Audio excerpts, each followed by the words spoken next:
Bonjour tout le monde. Donc aujourd'hui, on va parler des mentions légales qui doivent être présentes sur un site web.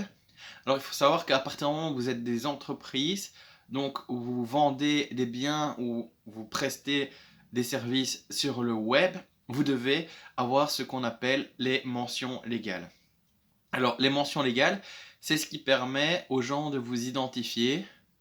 Ça a été mis en place dans un but de transparence et ce qui permet également aux autorités légales de savoir qui vous êtes, ce que vous faites et de vous sanctionner si vous êtes en infraction, si notamment vous faites des activités illicites ou si vous êtes irrégulier par rapport à certains éléments.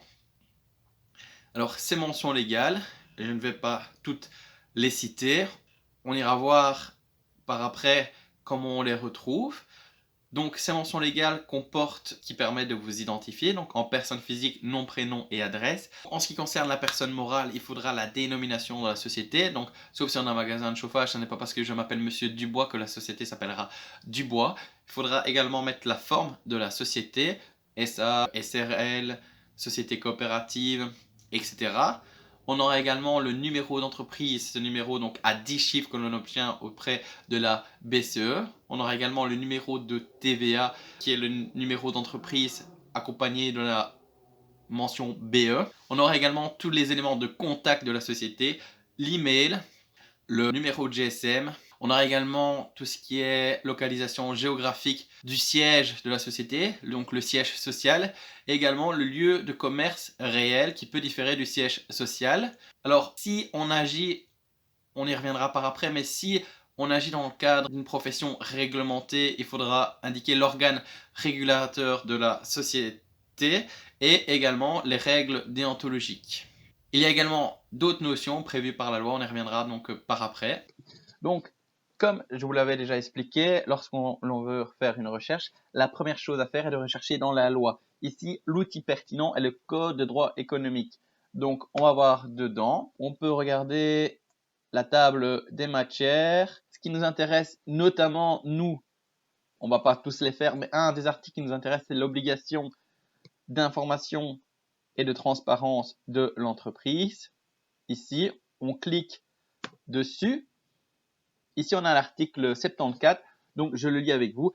Sans préjudice des exigences légales et réglementaires particulières, toute entreprise met à disposition les informations suivantes. Son nom ou sa dénomination sociale, sa forme juridique, l'adresse géographique où l'entreprise est établie, ses coordonnées, y compris l'adresse email, le numéro d'entreprise, son siège social. Donc ça, on voit que le siège social diffère de l'adresse géographique où l'entreprise est établie, donc ici physiquement.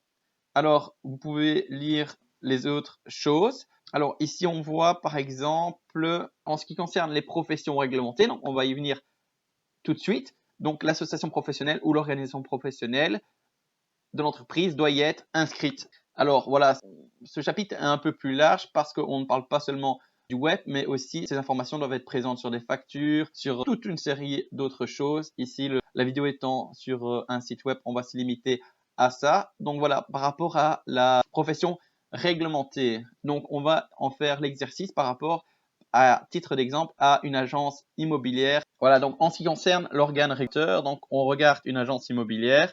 Donc bien évidemment à titre pédagogique. On va regarder donc ces mentions légales. Si ma connexion veut bien se mettre en place. Voilà, donc on a la dénomination, on a l'adresse, on a le numéro de téléphone, le mail, le numéro d'entreprise. On a donc l'organe qui est l'IPI et les règles déontologiques. Alors cet organe ne sera par contre pas présent chez un coach immobilier qui lui n'est pas soumis donc à l'ordre professionnel des agents immobiliers. Donc on regarde donc un coach immobilier, donc toujours à titre pédagogique. On va regarder ses mentions légales et donc ici on voit siège social, il est là, l'adresse elle est là, le numéro de téléphone est là, le numéro d'entreprise, il est là. Mais on ne voit pas donc l'organe qui est l'IPI. Et donc ça c'est une petite nuance juridique. Je ne connaissais pas cette profession, c'est quelqu'un qui m'avait parlé de cette petite différence. Donc, la différence entre les deux, c'est que voilà, ici, donc, on a les coachs immobiliers qui ne sont pas soumis à l'IPI. Alors, les coachs immobiliers, je vais pas être exhaustif, on en a brièvement parlé, donc, ils peuvent faire la promotion du bien, donc tout le marketing. mais ils ne peuvent pas être l'intermédiaire de biens. Donc, ils ne peuvent pas signer de mandat et ils ne peuvent pas faire de visite. Voilà, en gros, la différence. Vous pouvez vous renseigner si ça vous intéresse plus, mais ce n'est pas l'objet du cours. Donc, voilà, l'organe présent dans l'un et l'organe qui n'est pas présent dans l'autre, car ici, donc, on n'est pas sous l'ordre professionnel des IP. Et en général, ce sont des commerciaux hein, qui sont passionnés de l'immobilier, qui sont un peu autodidactes dedans, qui ont parfois le diplôme de l'agent immobilier et qui ont décidé de faire ça autrement, ou qui n'ont pas de diplôme d'agent immobilier. Et donc ici, on a, si vous voulez voir, le SPF Économie. Donc on a un petit article. Alors il faut savoir que le SPF Économie est vraiment, je trouve, un service public efficace. À chaque fois que j'ai une question, donc je leur pose, j'ai des réponses rapidement et assez détaillées. Donc si vous avez des questions dans tout ce qui concerne l'entrepreneuriat, etc., vous pouvez bien évidemment leur adresser des questions. Donc c'est un service public qui, voilà, est efficace, je trouve. Alors, donc, en ce qui concerne les informations obligatoires qui doivent être présentes sur le site web, ici, il rappelle qu'en 2007, donc le SPF Économie, il faut savoir que c'est l'organe qui va contrôler si vos sites web sont réglementaires ou pas. Et donc, on a un contrôle de 2240 sites web et dans plus d'un tiers des cas, ces informations obligatoires étaient incomplètes ou faisaient défaut. Donc, faites bien attention à vous mettre en conformité et ceci pour gagner aussi la confiance de vos clients.